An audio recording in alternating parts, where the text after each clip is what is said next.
On today's Jerusalem Dateline, Benjamin Netanyahu states his opposition to a Palestinian state. Military analyst Jonathan Conricus talks about the rebuilding that will happen in Israel and Gaza after the war. Plus, the role of UNWRA in educating generations of children in Gaza. And standing with Israeli communities under fire. How CBN partners are making a difference. All this and more coming up on this edition of Jerusalem Dateline.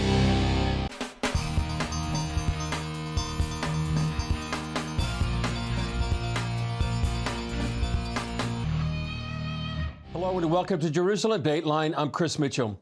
Israel and the U.S. are facing off over the future of Gaza and the establishment of a Palestinian state. Both U.S. and Israeli leaders are making their case publicly. Take a look. Prime Minister Benjamin Netanyahu once again stated his opposition to a Palestinian state. I tell this truth to our American friends, and I also stopped the attempt to impose a reality on us that would harm Israel's security. The Prime Minister needs to be capable of saying no to our friends, saying no when necessary, and saying yes when possible. He also laid out his plans for Gaza. The destruction of Hamas, complete demilitarization under Israeli control, and a civilian administration that does not preach the destruction of Israel, does not teach the destruction of Israel, and does not send terror toward Israel. I think these things are not that complex. I would be happy if Gazans can be found to do this. Following U.S. Secretary of State Antony Blinken's recent trip meeting with Middle East leaders, the State Department is laying out a different vision. Without a tangible path to the establishment of a Palestinian state, there are no other partners in the region who are going to step forward and help with the reconstruction of Gaza. There are no other partners in the region who are going to step forward and help establish Palestinian-led governance of Gaza. Given the continuing disagreement, NBC News now reports the Biden administration could be looking for another leader beyond Netanyahu, reportedly meeting with Israeli opposition leaders. At the World Economic Forum in Davos, Israeli President Isaac Herzog explained his country's feelings about October 7th and beyond. Israelis lost trust in the peace processes because they could see that terror is glorified by our neighbors. He also addressed suffering in Gaza. I'm not shying away from the human tragedy in Gaza. And you want to know something? We care. We care. It is pain for us that our neighbors are suffering so much. But how else can we defend ourselves if our enemies decided to entrench themselves in an infrastructure of terror of unbelievable size? Meanwhile, Israel marked what it sees as the saddest birthday in the world, as Kfir Bibas, the youngest Hamas hostage, turned 1 on Thursday.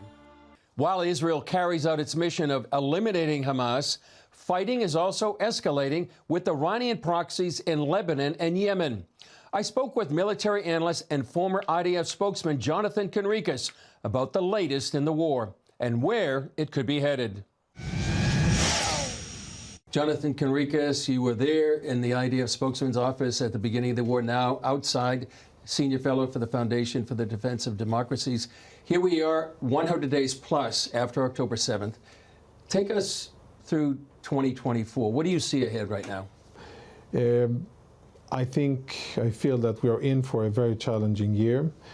The main challenge will be how Israel will be able to sustain medium and high-level military operations over a long period of time, and how the state of Israel will be able to balance running a country, generating revenue and taxes, keeping a governing and political system in order, and defeating enemies, all of them at once, starting with Hamas and Islamic Jihad in Gaza, focusing on them, getting that job done, but then quickly availing itself to allowing Israeli civilians to go back to their homes in northern Israel. As you said earlier, Israel's facing like an unprecedented situation with maybe 7 fronts. You have Hezbollah, the Iranian militias in Syria and Iraq. You have the Houthis. You have the West Bank. One of the fronts that Israel is facing is the media front. But before I ask about that, I mean, in all of this is Iran behind all these different fronts. It is. Are we facing the possibility of a regional war? I think that the events of 2023, specifically the Hamas massacre of October the 7th, and the direct involvement of the Houthis, guided, equipped, and funded and ordered by Iran, brings us closer to that. I think that there are many powers in the region, the US and others, who would want to avoid that. I don't think that Israel is looking for a war, but I think that we are closer to understanding that the source of instability in the Middle East is Iranian aggression. It is Iranian expansionism.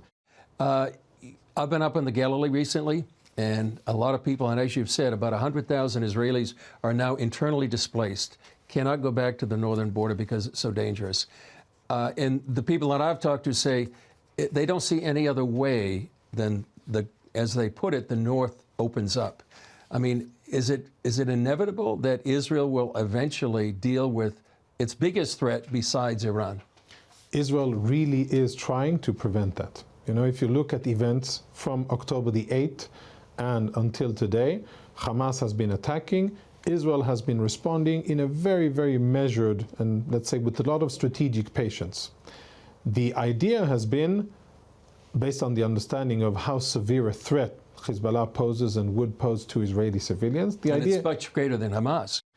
I think we're nearing the stage where the window of opportunity for diplomacy to really have an effect and to avert war, that window is narrowing, that gap is narrowing. The time really is now for any such deal to come into effect. What Israel, I think, needs in order for Israeli civilians to go home, to their homes, is for a 7 or 10 kilometer buffer zone to be created inside Lebanon, where there's simply no access for the worst Hezbollah terrorists to get close to the border. Then Israel will have to deal with the massive arsenal that Hezbollah has been able to acquire and stockpile. That needs to be addressed as well. But the most imminent threat is access to Israeli civilians across that 80-mile border that separates between Israel and Lebanon. And that is non-negotiable. That needs to be taken care of, and Israelis need to be able to go back to their homes. Thankfully, Israel has strong and steadfast allies around the world, which stand by Israel, which support Israel, which stand up for what's right. When Israel is dragged into a court by South Africa on slanderous claims, democracies around the world, most democracies defend Israel and say that what South Africa is claiming is just, well, diplomatically they're calling it unhelpful, and we don't agree. I think that stronger words could have been chosen for what the fact that South Africa decided to be the legal or the diplomatic branch of Hamas, whitewashing Hamas crimes. Yeah. I think it is very unfortunate. And we'll see how that works out. Lieutenant Colonel in the Reserves, Jonathan Conricus, former IDF spokesman and now Senior Fellow with the Foundation for the Defense of Democracies. Thanks for your insight. Thank you. Thank you for having me. Coming up, more from our one-on-one with Jonathan Conricus and the war of narratives playing out in the media right now.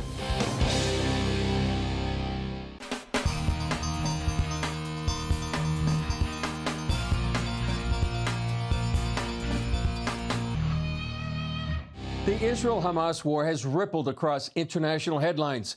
Military analyst Jonathan Conricus breaks down what he calls the tremendous bias against Israel in the media. Take a look. You were there on the other front that I mentioned, the media front. Talk us through what happened, how you've seen in the past 100 days plus, how the media portrayed the war in Gaza. Well, the media, a big term. Yeah. And we'll have to distinguish, of course, between different countries and different media organizations. I think in Israel, people understand how absolutely important it is for Israel to be out there and fighting on that battlefront as well. It's a very diffuse and very challenging and very dynamic front. Even messier, I think, than the real battlefield on the ground. And you've been on that battlefield for many years. I've been on both, on the ground as a young company commander a few years ago, as a younger man, and then in the realm of public affairs and media. Both are very important, and I could say that, you know, the challenges that the IDF faces on the ground, fighting Hamas, their tunnel system, etc., I can see similarities that Israel has in the court of global public opinion and in what we call media warfare. Facing a lot of bias in general, I'm making a generalization here, but many times I think facing tremendous bias, Israel is held to, I think, sometimes impossible standards. We're damned if we do, and we're damned if we don't. We're damned if we ask Palestinians to evacuate northern Gaza ahead of our attack, because you mustn't ask civilians to move. And you're damned if you hit Palestinians, civilians, as a part of the fighting, and they die because they didn't listen to your warning. So in any case, it's very difficult to really do the right thing in the eyes of many editors and journalists who have this very strict manuscript where Israel is the bad guy, Palestinians are the poor, oppressed, whatever, never mind that they massacred, never mind that they called for genocide, never mind that Hamas's charter is to annihilate the state of Israel and kill all Jews. That is very underreported, but the script is a very tight and very stringent one, where Israel is held to almost impossible standards, and our enemies, even though they are internationally recognized terrorist organizations, are given a pass many times. It's okay for them to use human shields. It's okay for them to embed themselves within the civilian population. It's okay for them to use UN schools and hospitals. It's okay for them to terrorize journalists and bully them into reporting only what Hamas wants to be reported. All of that is okay, but then if Israel asks civilians to evacuate because we are going to operate there, then that's not okay. So there's many, I think, injustices being made. Thankfully, I think Israel is strong enough to be able to defend itself. Jonathan Conricus, Senior Fellow with the Foundation for the Defense of Democracy. It's great to be with you and great for that insight and analysis. Thank you. Up next, a UN agency stands accused of using American taxpayer dollars to fund terror and anti-Semitism in Gaza.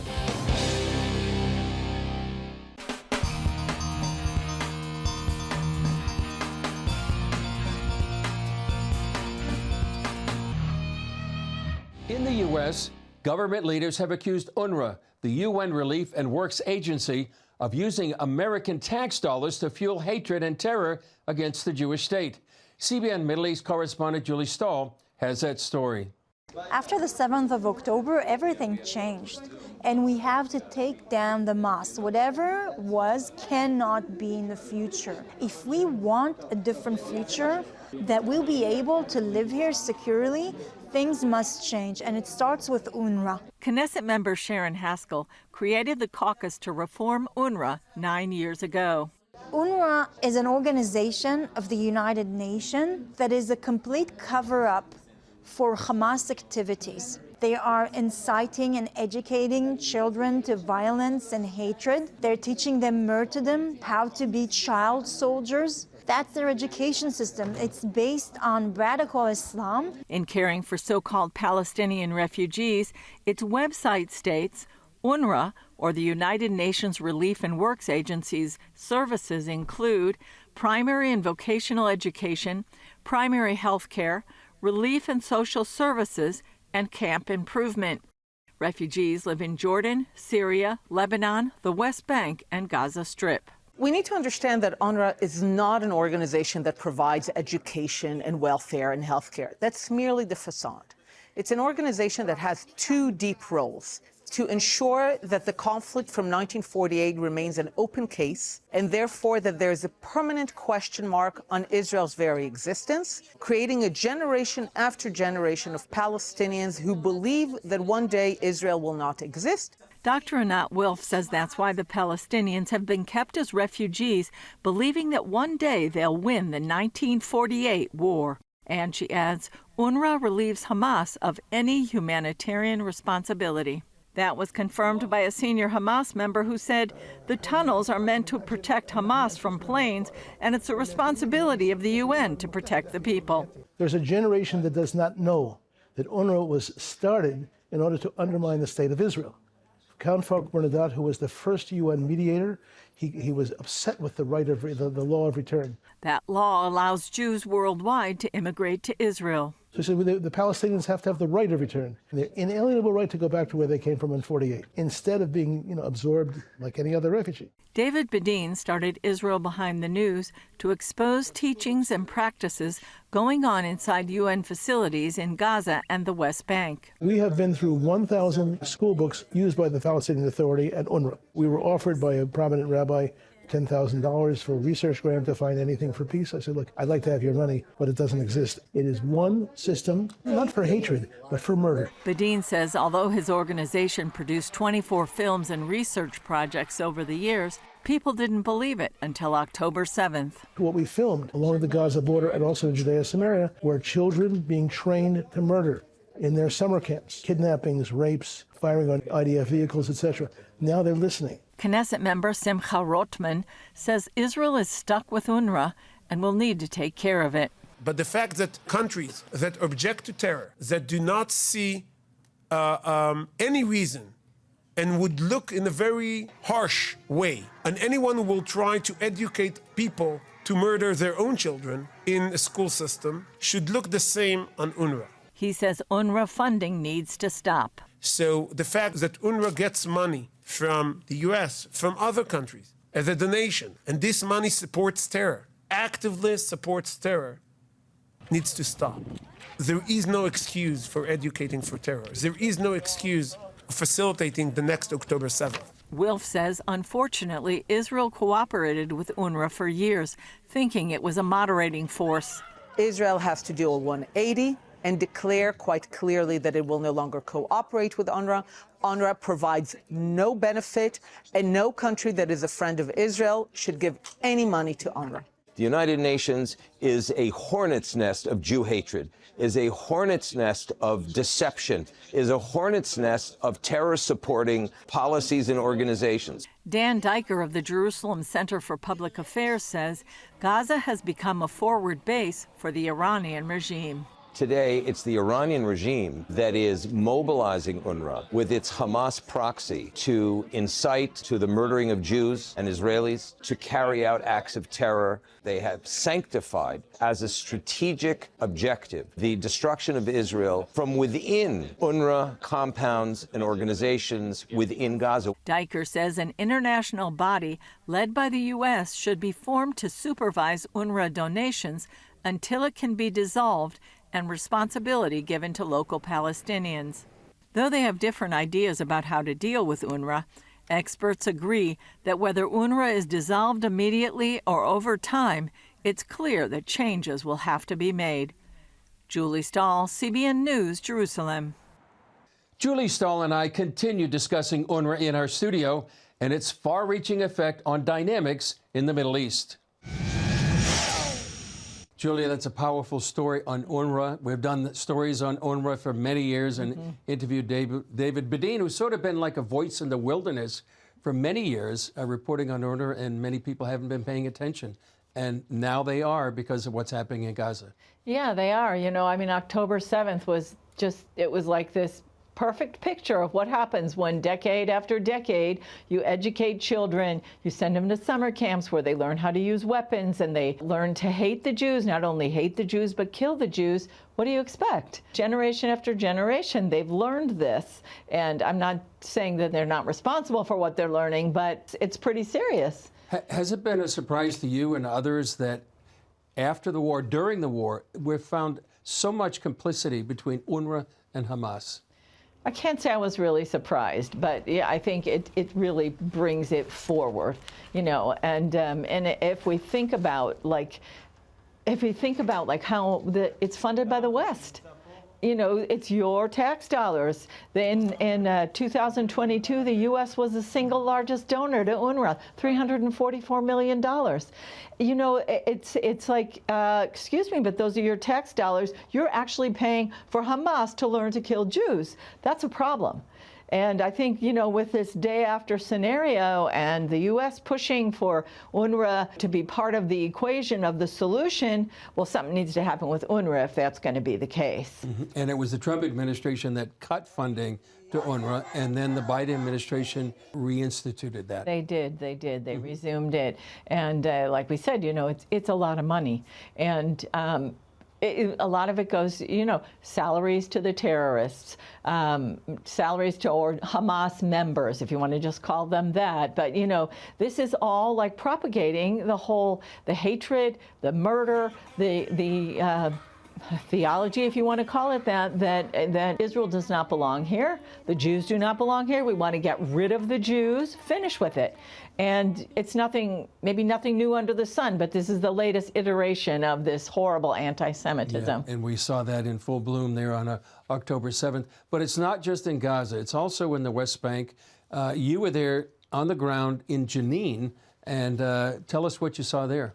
Yeah, and we were actually in a refugee camp there, United Nations refugee camp there, and there was a young man, and he was super friendly to the journalists and everything, and he told his story, and his story was that he's 26, and he had a security offense. We didn't know what that was, if it was throwing rocks or shooting at somebody or whatever, and had been in jail in Israel for 2 years, and so therefore he couldn't get a permit to work inside Israel, and there were no jobs in Jenin, so therefore he was just going to have to join Islamic Jihad if he wanted a salary. And I asked him, well, what do you want to do? And he was baffled. It was like nobody ever asked him what he wanted to do. And then somebody who was in authority there later said, actually, people come here and they do projects and then they leave and we're left with nothing. And you can see it. You can see that they haven't developed the society. They haven't taught people how to have businesses or how to, have a successful life. And so what do? They turn to the only thing that's going to pay them a salary. And they've been taught to hate the Jews, so why not? That seems like the logical thing to do. And I'm not at all absolving Palestinians, but I'm saying, if we're funding this, if the West is funding it, we need to say, hey, wait a minute. There's something going on here, and it's not good. And final question, Julie, behind Hamas and the Gaza Strip, and also behind many of these groups in the West Bank is Iran. That is for sure. This has become Iran's way of getting at Israel. There's kind of a not so nice little saying here that, the Iranians, they'll spare no Arabs to attack the Jews because they're not Arabs. In other words, they're perfectly happy to expend Palestinians or Lebanese or Syrians or whoever to attack the Jews, because it's no skin off their nose. They just put the money into it, and their ultimate goal, which they state very plainly, is to get rid of Israel. Yeah, that's what they do. And this is sort of that ring of fire with all these proxy groups surrounding Israel trying to destroy the Jewish state. Julie, thanks for your story and your insight and analysis. Thank you. Still ahead, a local pastor is serving Israelis on the front lines of Hamas rockets, thanks to the support of CBN Israel.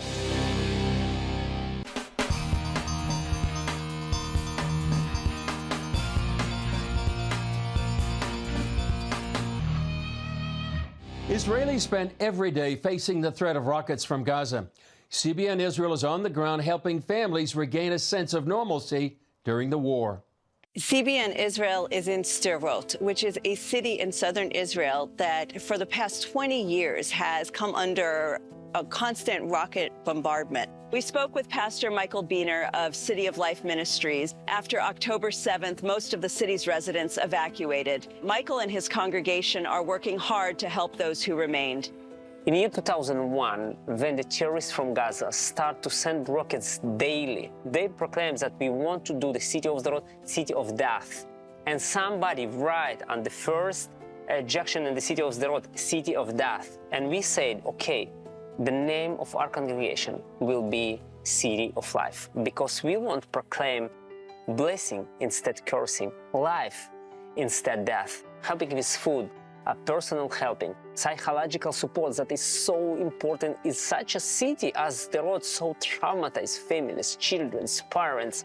Now team of volunteers coming around Sderot to bring to the people who stick in the city.